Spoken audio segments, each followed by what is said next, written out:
welcome to my YouTube channel. Thanks for joining us today. We're going to talk to Christian and Cody, who bought 110 units and a resort in 1 year through creative financing. Hey Soli, thanks for having us. Yeah, nice to be here. I guess if you could give us a 2-minute story about how you get started, how you guys met each other, because I always get asked a lot about partnership, how partnerships start, how you formed, how you split things, that sort of thing. So if you can give us a little bit of a background. Cody, you started younger. You want to give us the 1 minute of your background? The youngin'. All right. Well, yeah, I started at 19 years old as a real estate agent, and I didn't really sell anything.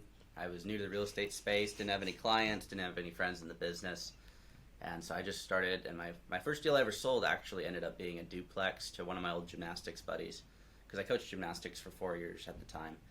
And so sold him a duplex, then I sold a mobile home, and after all my expenses, I had like $3,000 saved up to my name. And so I opted to do what any 19-year-old would do at the time, and I bought a 12-plex, seller finance, zero money down, over in Central Washington. That was a deal that popped up on the market, had been listed for over 500 days, and I convinced him to seller finance the majority of it and got a second lien against it for the down payment. And that started my career way back in, I think it was October 2019. Fast forward a year and a half, I had 30 apartment units, and I met this guy. Yep. Now, for me, leading up to the point where we met, I was working for the CoStar Group for a few years. So they're CoStar, LoopNet, Apartments.com. They basically own the internet for commercial real estate. I was selling for them for a long time, and I added the steps of, hey, I need to be in real estate to start investing in real estate, which I later learned is just totally not true. After a few years of doing CoStar, I bought my first duplex.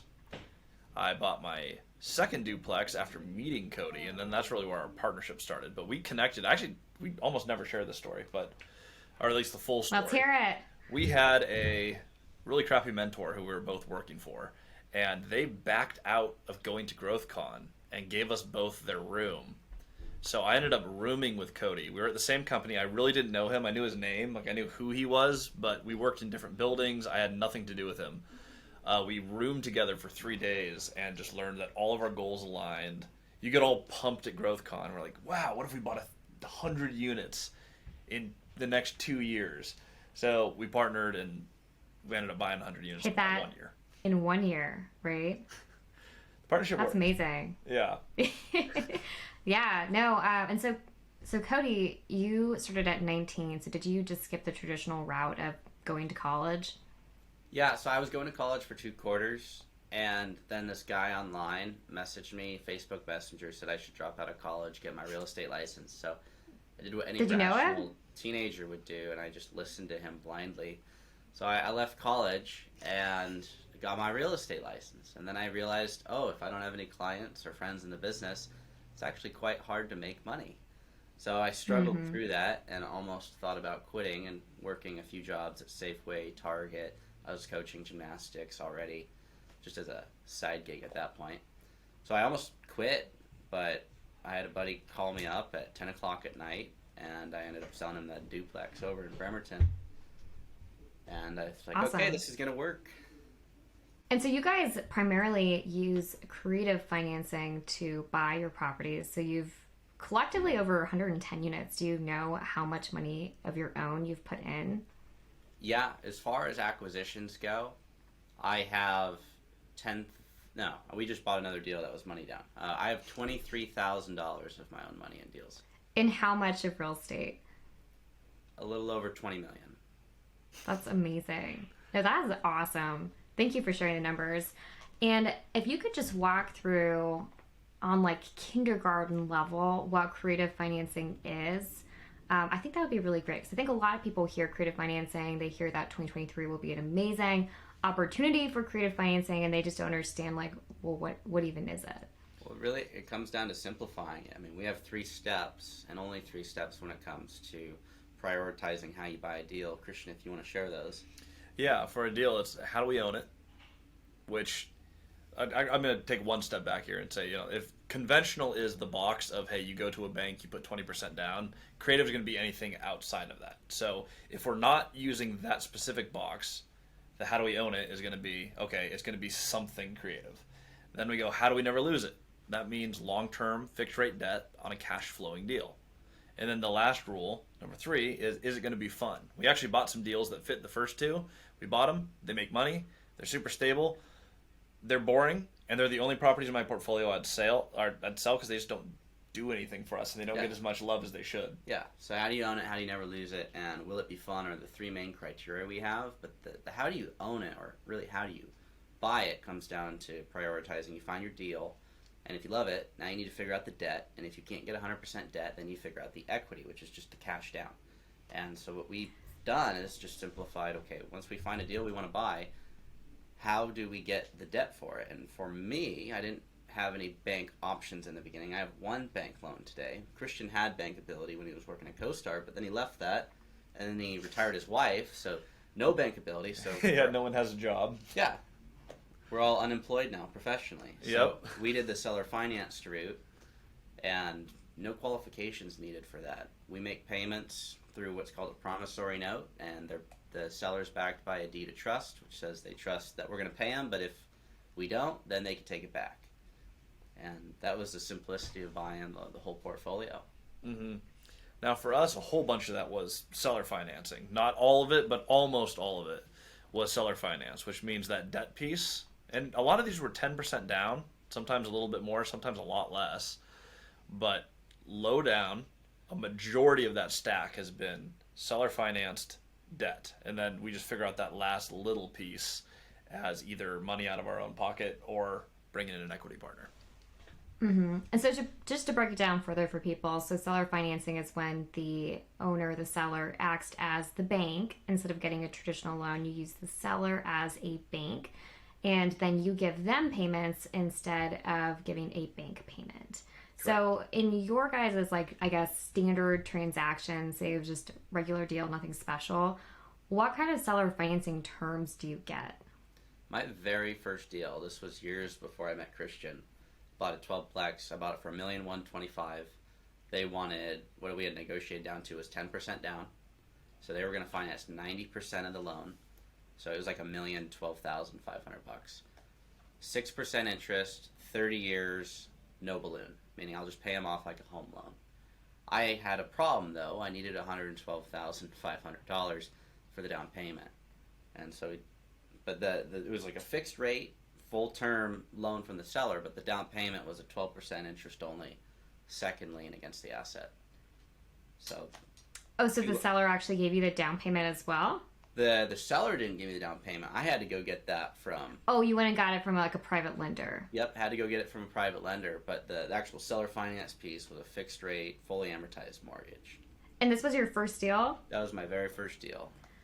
So how did you convince a private lender to give you $100,000+ with almost no real estate experience, being 19 years old? So the main thing I realized in the beginning is you have to negotiate something that other people can't get.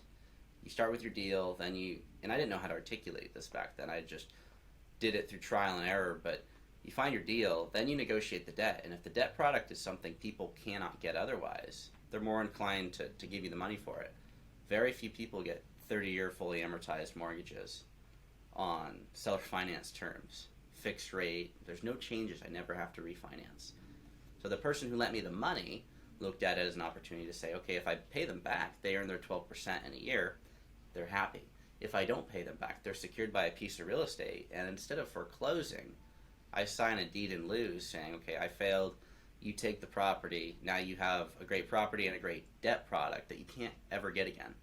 Because the odds of getting that again, like most people can't negotiate that. So it was more of a loan-to-own option. They're like, okay, if the kid wins, I make my 12%. If the kid loses, which he probably will, I'm going to get a great asset. And where did you find your first private lender? First private lender, I pitched so many people. I've still to this day never been able to borrow money from family. So what I had to do, like they were so against me dropping out of college, there was no chance I was going to get any money from them. I had to pitch every single investor I could get in front of. I worked at a real estate office, so I just asked all the brokers, hey, can I pitch your investors? And so I botched a ton of meetings, but those meetings came out of the real estate office that I was at. I mean, I think that's such a great point, though, because I talked to a lot of people. I raise a lot of private money, too, for my own deals, and I've raised many millions of dollars for the 30 plus units that I've bought myself. And a lot of people I talk to want to raise private money, can't raise private money from their family.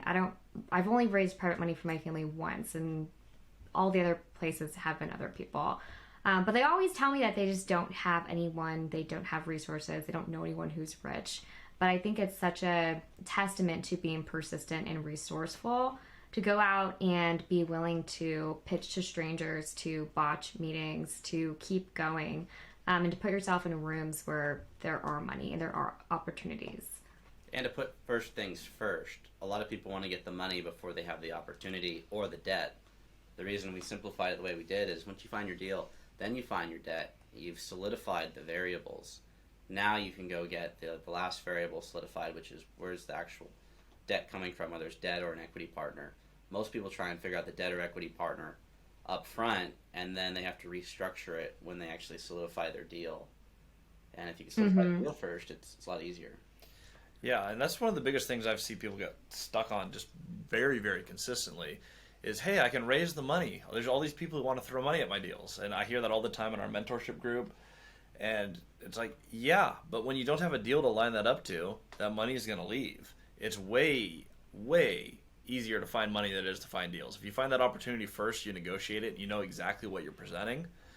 Like by the time we got around to buying deals together, we started with a 38-plex, and it took us 4 phone calls to raise the money. Yep. $300,000 raise to bring it down. It's not a huge amount of money, but that's not insignificant to people who have very little experience raising money. Found the deal first, equity follows. And for that first deal, how many people did you have to pitch in what amount of time before you found the person who agreed? So we found the 38-plex. Oh, are you talking about my 12-plex? Or the first deal. Yeah, the 12-plex. I pitched a lot of people. Like 20, 30? I want to say like 8 or 9. 8 or 9. Okay, Yeah. in like a 1-2 week span. That was probably like a week and a half, 2 week span. Yeah. And That's not bad though. I mean, it felt bad when I would go into the meeting, and the mentor at the time, who we mentioned, but we're not really going to go into much. The mentor at the time owned the real estate brokerage, and he'd sit in the room too. And so he'd bring in one of his clients. I'd make the pitch, and I'd forget how much I was asking for. And I'm a math guy. I'd forget what the payments were. I would just... Oh my gosh. I didn't know what to pitch. I'd never done it before. Yeah. So my mentor was like, okay, how much money do you need? Like, he was leading me on to all these questions that I just didn't think about. And so it took all those tries to figure it out. But yeah, it was 8 or 9 pitches. So that's awesome. So for people who are wanting to start off with creative financing, maybe that they don't have much money at all, maybe no money at all, what would you recommend? What are their first 3 action items? Or maybe even the first 1 action item if that's thinking too far in advance. I'd map out what you want to accomplish. I mean, that really determines who you're going to want to meet with. Everything you want to accomplish, someone else has already done, within reason. If you're talking about the real estate game, someone's already done it. So you should map out what you want to do and then figure out who's done that and then go meet with those people. Because they're the players in the space. They can help you become a player in the space. Yep. That's phase 1 and 2 right there. Choose where you're going. Find the people who've done it and meet with them. And then I think the third thing is you actually have to buy a deal, which I've noticed most wannabe investors forget to do the last one. You just have to commit to, I'm going to find one deal. I mean, when we got started, it's basically a deal a month that we just started buying once we got the hang of it. But it all starts with that first deal. And it's the hardest one to get through, and you bust through it. And so I know you've seen the same thing. Like, you do that first deal, you get a whole lot of the unknowns out of the way, and it's like, okay, well, I did it once, I can do it again. And it gets a lot easier and a lot faster. But I think those are the 3 steps for a beginner is set a target, meet the people who've done what you want to do, and then do it. Great. Map, meet. We gotta make a 3-step M program. Map, meet, do. I don't know. There's no M.